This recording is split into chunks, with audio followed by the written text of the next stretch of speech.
Достар, маған көп адамдар сұрақ қояды, именно ақшам жоқ, бизнес бастағым келеді, бірақ не сатарын білмеймін, не услуга көрсетерін білмеймін дейді. Енді қараңдар достар, сенен сатып алатын немесе услугаңды алатын клиенттер жоқ. Сенде база клиентов жоқ. Енді база клиент қалай тартамыз? Қалай сен өзің туралы білдіресің? Мен саған кеңес беретін едім, сен тұрып, соткың бар, ақыры азынан кешкесін отырасың соткада. Болмайтын бірдеңелер көріп, TikTok, Instagram'нан.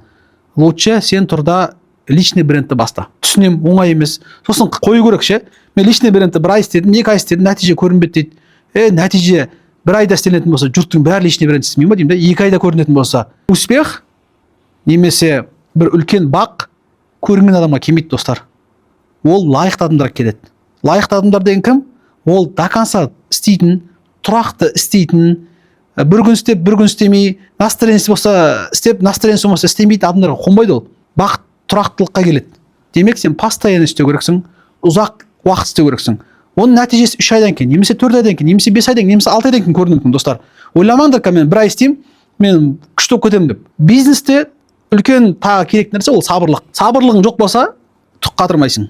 Ол өмірде болсын, жетістікке жетуде болсын, ақшада болсын, мамандықта болсын, должността болсын, ол нәрсе болмаса ұзаққа бармайсыңдар. Сондықтан личный брендті бастау керек, личный брендке уақыт керек. Әрине личный брендті көрінген нәрсені түсіруге болмайды. Лучше бір теманы таңдаңдар, сол темада өзінің эксперт ретінде көрсету керексің. Әрине ол жерде эксперт нәрсе сөйлеу үшін де сенде білім болу керек. Білім алу керек жоқ болса. Сосын сол экспертіне түсіріп, кейін аудиторияң көбейеді. Аудитория көбейгеннен кейін, уже сен жайлап біреудің затын сатып бере аласың. Немесе реклама істеп бере аласың. Сөйтіп жайлап көтерілесің.